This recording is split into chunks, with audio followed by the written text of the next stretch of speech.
Is Seunghan coming back to Riize? But why is Hyuna canceling her tour dates? This NewJeans plagiarism accusation revived once again, and to us as well. But is YG turning to dust without Blackpink? All that today and more in this episode of Totally Legit K-pop News with me, Angelina. So if you're interested, please keep on watching. Don't forget to like, comment, and share this video with the friends you don't have. Don't forget to subscribe to my vlog channel, and I also have a bonus channel. This is actually me. I'm getting comments being like, stop stealing, it's my own content. Don't worry, I gave myself permission to do this. But without further ado, let's get into the news. Just you and me. So if you're more than one person, kick them out. Who am I kidding? Why would I have to worry about that? We need to talk about Seunghan because I know what you're thinking already. Since Seunghan has been put on hiatus, we all remember there were live streams of him leaked, past pictures of him leaked, and thusly he was put on hiatus, we all remember, right? But since he was put on hiatus, there have been nothing but rumors of him coming back. Like, fans are holding on to any little tiny hint or what they think is a hint. Like, such and such member looked at a clock and his eye twinkled for exactly 2 seconds as it turned to 1900, which naturally means Seunghan is coming back. Everything is a sign that he is coming back. People have been trying to remain hopeful. People have been attempting to boycott the group. I don't think it really worked. People have been chanting Riize is 7 at public events with the group there. It seems from the international side, at least, that people really want Seunghan to come back. They acknowledge the fact that he had a past, that he's lived a life before becoming an idol, and they don't really care. As long as everything's legal and consensual, they don't care. But no matter if you want Seunghan to come back or you don't want him to come back, what all fans seem to be in agreement with is just wanting SM to say anything. Yes, he's on hiatus, but what does that mean? Is it forever? Is he coming back? Is he not? Can SM just please say anything about it? However, recently there's been a lot more hints to his return than I've ever seen before, so of course, let's check it out.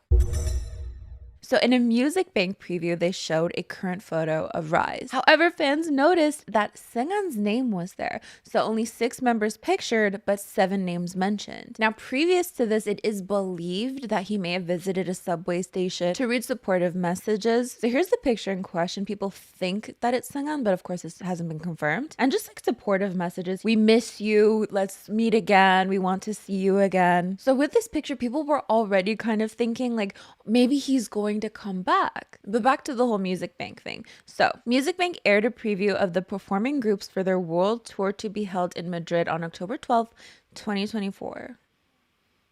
I'm like, is this the past? October didn't happen yet. So here we have it. Shotaro, Eunseok, Seungchan, Wonmin, Seunghan, Seo Hee, and Anton. Could this possibly just be a mistake, or is this confirmation that he's coming back? I'm not gonna lie, I'm a little skeptical, like unless SM comes out. Ooh, that's another... What if he just shows up on stage? That would be an incredible return. But anyways, let's read some responses to this.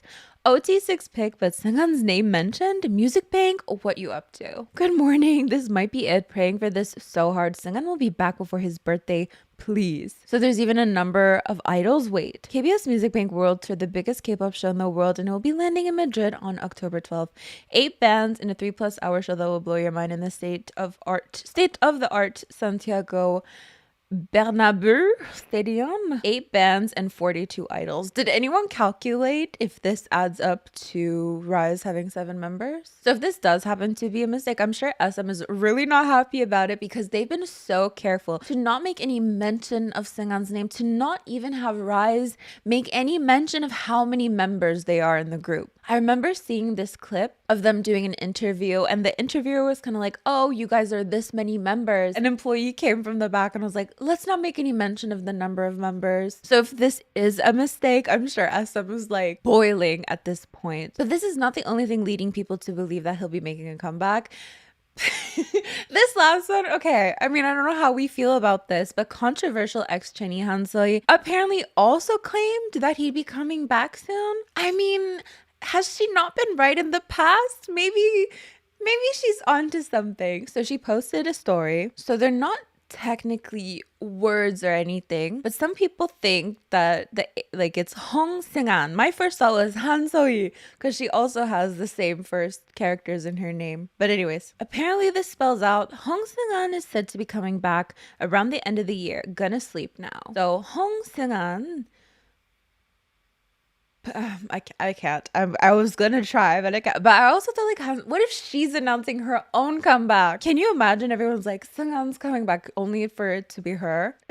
Did she ever debut? Han Seo Hee debut, actually. I just want to look because I want to find like how that translated into Korean. Okay, so it was deleted from Natepan.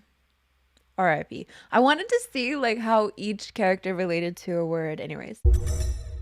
So let me know what you think about all of this. Do you think it's possible that Seunghan will come back to Riize after being gone for so long? Or do you think fans might be getting a little bit too ahead of themselves? I'm gonna be honest, at first I really genuinely thought like, no, there's no way in hell that he's coming back. Like, he's experienced so many comebacks without them. Like, it just didn't seem probable that he would come back. But then I started thinking like, okay, 5 years ago, no way that he would come back. But in 2024, maybe he could, right? Like, maybe, I don't know. I really have no idea. Like, part of me thinks that maybe SM would be bold enough to just go for it. So Hyuna is going viral at the moment for not so great reasons. So as we all know, she's been experiencing a lot of backlash ever since she announced that she was dating Hyung, and then not too long ago announced that she is engaged to him, about to get married in October, because of his connection to the Burning Sun scandal. And again, just to clarify, he was never in the main group chats or anything, but he did admit to receiving an illegally filmed video and apologized for not having done anything about it. So her association with him has been met with so much negativity. A lot of people thinking, you know, she was besties with Guhara and she's dating Guhara's ex. Technically, yeah, Hyung and Guhara did date, but a lot of people think that he is Guhara's ex that was terrible to her. That is not him. Anyways, just to clarify, because I know a lot of people are saying, you know, she is dating her best friend's ex that blackmailed her, Regardless, his association with the Burning Sun scandal is why a lot of people have turned their backs on Hyuna. So she announced that she would be going on tour in North America. So here we have all the dates, even including Toronto here. But then people started to notice that a lot of the tour dates were being canceled. So at first we had Houston, Texas was canceled, Chicago, Illinois was canceled, Los Angeles was canceled, Toronto canceled. So 4 out of 7 events were canceled. And actually, if we check now, all but one tour date has been canceled, which is Seattle, Washington. Don't be so bold next time, Hyuna. The sad thing about Hyuna's downfall is that it wasn't caused by the netizens. It was just her own actions. So a lot of people are saying there was just such low ticket sales that she ended up having to cancel. Here's what some K netizens think. Is she pregnant or something? For some reason, I feel like her wedding was way too rushed. Is that why she gained weight? But 2 shows are not canceled. Is she only going on the ones on the 10th and the 20th? I actually made a short about this, so let's see what some of you have to say. Probably because of low ticket sales and the venues didn't sell out that much. Hyuna took I'm Not Cool way too seriously. Definitely from the low ticket sales. Low ticket sales 100%. She's being called out on her hypocrisy and being a crappy human, so I'm surprised people are even still going. Damn, it's crazy to think that 2 years ago she might have had sold out concerts, but now she's grasping at straws. Low ticket sales, and maybe because of her upcoming wedding, she's went from the biggest female soloist to a Nugo soloist. Low ticket sales, definitely. They probably got rid of some of the dates because nobody was buying tickets. It's most likely because she's dating someone who was associated with the Burning Sun scandal, which was a very serious case. I think that Hyuna dating him will definitely make her ticket sales go down for sure. Have y'all seen the video of Hyuna telling the crowd to sing I'm Not Cool and it was dead silent? I would hide away from that for the rest of my life. So on that note, there's a ton of videos going around of Hyuna performing for a crowd that seems to be dead. The way Hyuna and her dancers gave up after that silence.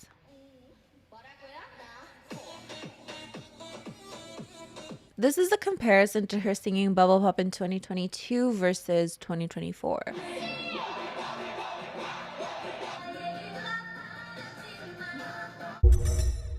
This also comes after the fact that Dawn deleted all of his pictures of Hyuna from his Instagram, and then now recently Hyuna did the same as well. Which, you know, it's not uncommon to like delete all pictures of your ex off your social media, right? However, for them specifically, it was interesting because they had promised not to do that. But a couple of days ago, it seems that she deleted 482 posts from her account. This had apparently been reported by Export News.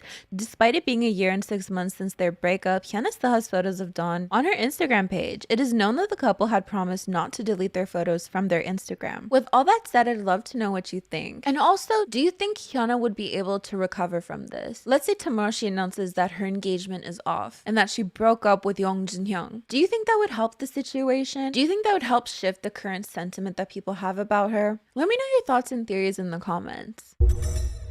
Previously, we talked about how netizens thought that NewJeans' Bubblegum sounded a lot like Shaka Tak's Easier Said Than Done. Now, this was 2 months ago when Bubblegum initially came out. So let's revisit this.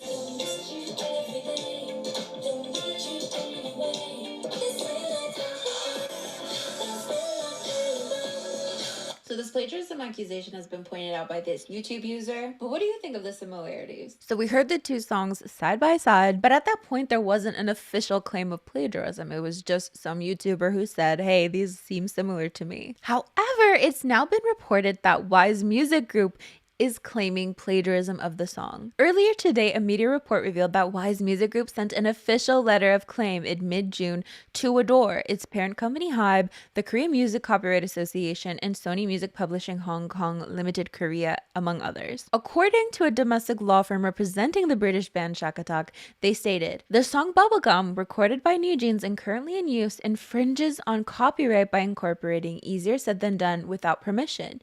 We have verified this and requested swift action, including ceasing the use of Bubblegum. So we have an official claim of plagiarism here. The firm also requested a review of several issues, including halting use, reporting profits, changing the rights holder, providing a written guarantee, and compensation from damages. Adore was urged to take necessary actions to confirm compliance and inform Wise Music Group directly within the specific 7-day deadline. So let's take a look at the similarities being claimed here. Same distinctive melodic hook. The melody in the derivative work has been transposed down to a single semitone and maintains the same rhythm and notes as the composition. Similar instrumentation. Note the use of Rhodes in the introduction of the derivative work with prominent electric guitar and bass. Similar rhythmic shapes. The compositions are performed in substantially the same style. Example, lots of syncopated offbeat rhythms in the accompaniment, which can be demonstrated by a side-by-side comparison of the transcriptions. Performed at almost identical tempo. The composition is performed at approximately 104 BPM and the derivative work performed at approximately 105 BPM. Very similar choice of harmony. The harmony is based around minor triads with additions on top or bottom to make either major sevenths or minor sevenths and functions in the same way in both compositions, similar harmonic rhythm. However, Adore is denying the plagiarism, and this is what they've said in response. On June 17, Shaka Tak's legal team provided proof of their claims, and Adore's legal team responded promptly on June 21st. Adore's response stated, Bubblegum has not used Shaka Tak's compositions without permission. We request a credible analysis report on this matter.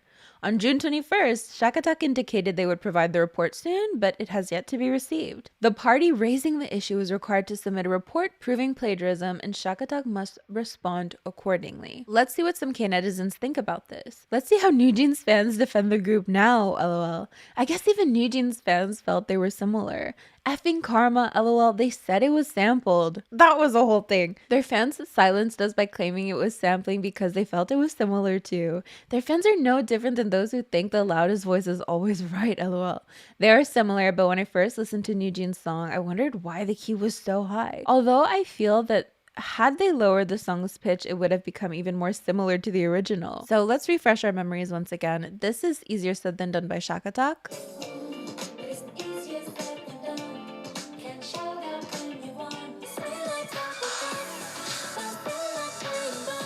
So I made a short about this back then, so let's see what some of you had to say. I feel like nowadays there's never a beat that hasn't been made already. So many beats and songs are made every day. I doubt there's not at least 13 other songs that sound like those two.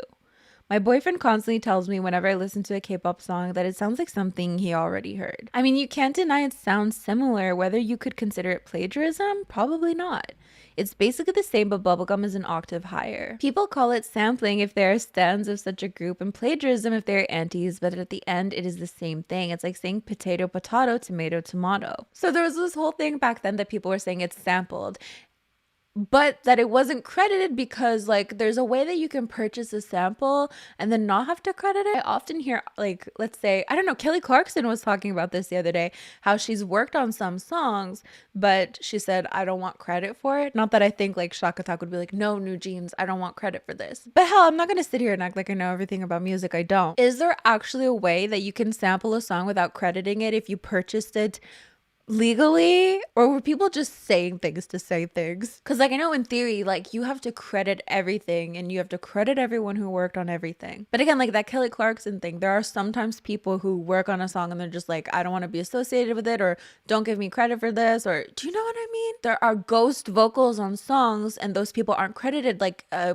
was gonna say Kelly Ripa. Oh my god, no. BB Rexa. Wait, was she credited on the songs though? I don't remember. Anyways, it isn't plagiarism if the artist knew and gave consent, which they didn't because NewJeans are nowhere to be found on the samples list, and the artist didn't even know that NewJeans sampled their song. The beat sounds the same with some layering. Everyone seems to have copied something from someone, but only NewJeans is claiming plagiarism when she's not even original herself. You can take the girl out of SM, but you cannot take SM out of the girl. NewJeans is just using her years of training. That's actually the same, just on a higher note. Now, what's interesting about this is that some people are claiming that Hybe is actually behind these plagiarism accusations. Now, this wouldn't be the first time that netizens are like, Hybe is behind this, Hybe is sabotaging this for NewJeans, you know, with the whole Hybe versus Adore feud. These type of things go around quite a bit, but there's a lot of people thinking that the timing of all of this is really fishy, and this is because a Hybe group to us, not trigger warnings, who is under Pledis Entertainment, have recently come under fire for plagiarism as well. But fans are saying that the issue is being swept under the rug. It seems that the timing of everything, fans think that Hybe was behind this. Considering that NewJeans' song was released over 2 months ago, netizens found it odd that the allegations were suddenly brought up within days of the 2US allegations.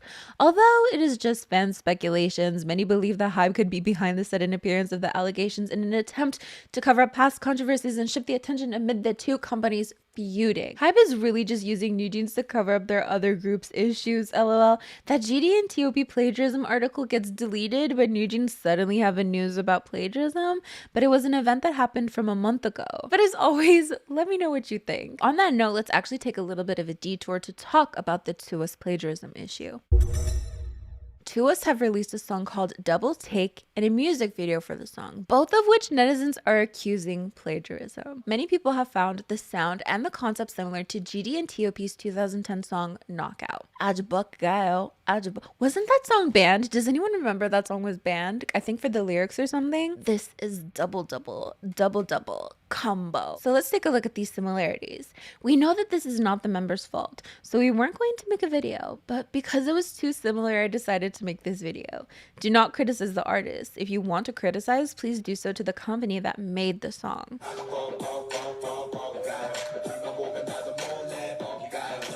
Oh.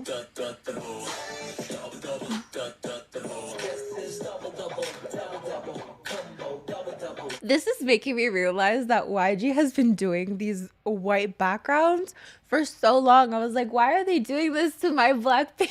How could I forget? Okay, so similar like use of the word double, similar white backgrounds. They noted the similarities in the music video angles, lyrics, and overall beat. They felt that if this wasn't plagiarism, they wondered if there was a song that it could actually be called plagiarized. This is GD and TOP's Knockout.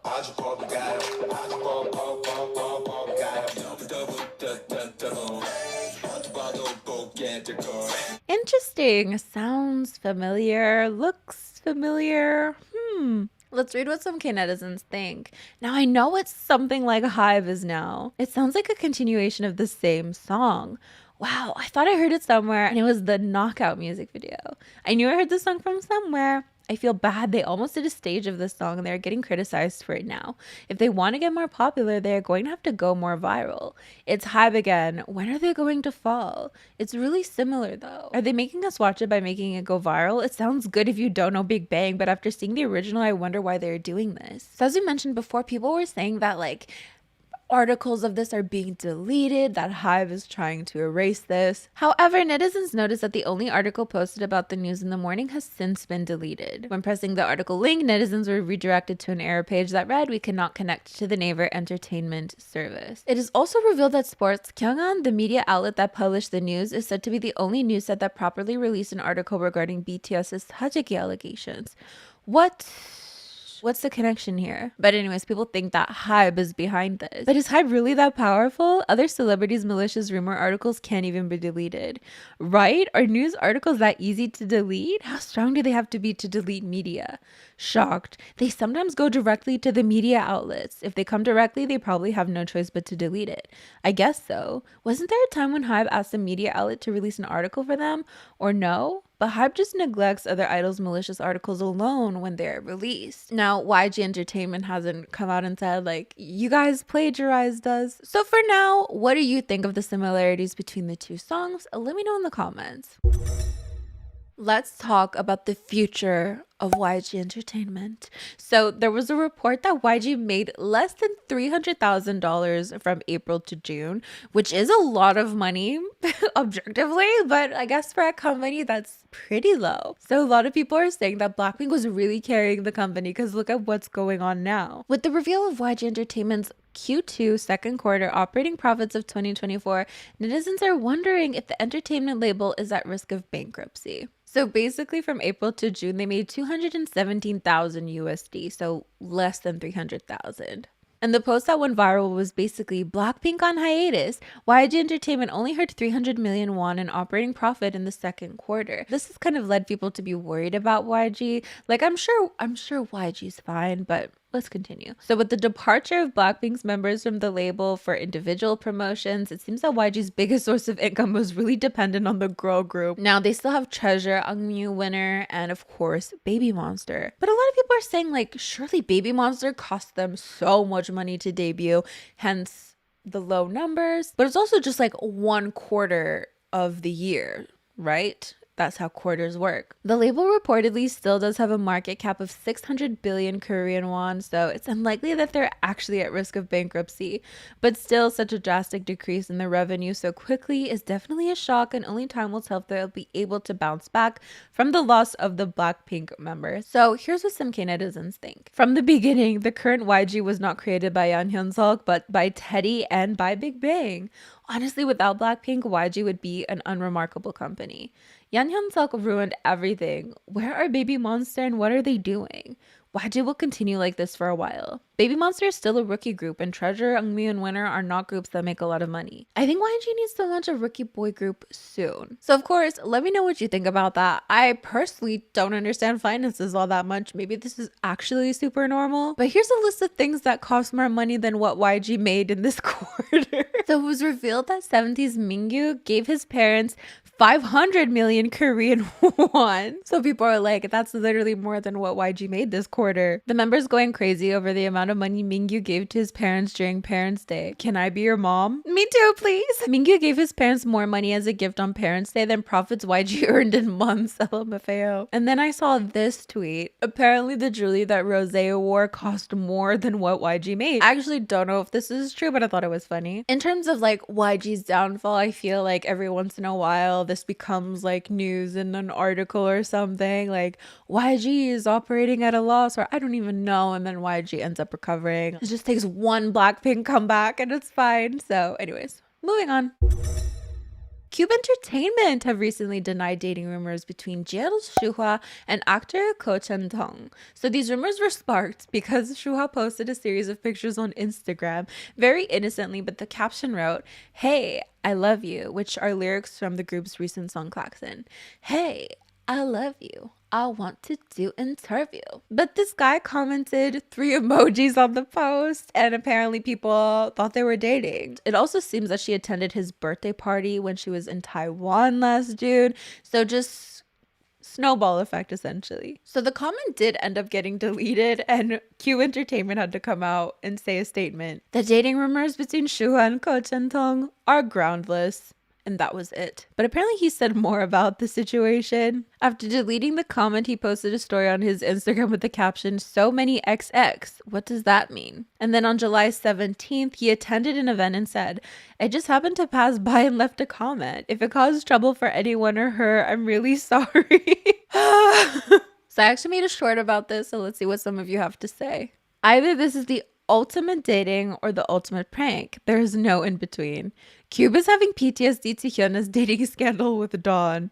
One Insta comment leading to dating rumors had to be K-pop. Shuhua looking gorgeous though. Cube really remembering Hyuna dating rumors. Help, why is this so funny to me? It just sounds like something fans like us would write to them in their comments, so I don't see an issue. Come on, who wouldn't be in love with Shuhua? Boy just had a crush, leave them alone. Like, how do you expect people to like meet? So anyways, of course, as always, let me know what you think in the comments below. So let's move on to Kpop Shenanigans, which are basically fun little things that have happened in K-pop recently and or quick news. So Limelight, the group that the two ex-Kepler members joined, Mashiro and Yeso, has apparently changed their name to Maiden. I need to read the Korean version of this. Okay, give me a second. We made in you. Made in. Oh, made in. Made in. Limelight was such a pretty name though. Should have just went with Limelight. Okay. So my question to you is, what do you prefer, Limelight or Maiden? For the first time ever in the history of ever, Mama is going to be held in LA. So the Mnet Asian Music Awards. Interesting. This is so funny. I've been seeing this picture going around of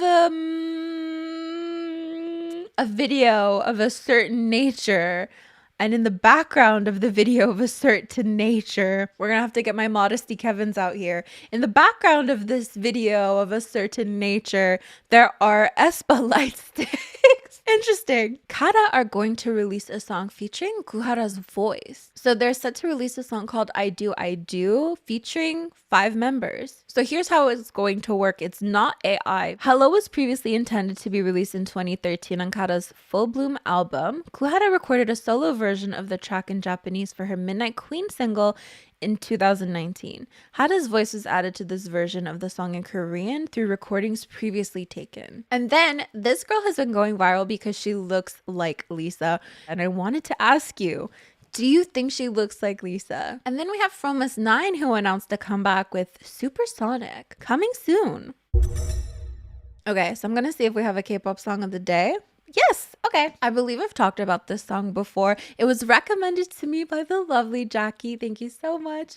Yeah, I have talked about this song before, but I don't think in a K-pop song of the day video, but this is Still by Bryn. So I have streamed this song in the past, but I was reminded of it because of Five's Underground. So that's a J-pop group. And if you like that song, I think you would like Still by Bryn as well. They both have like this hyper pop nature to them. And that's why I was listening to Five's Underground and I'm like, oh, it reminds me of Still by Bryn.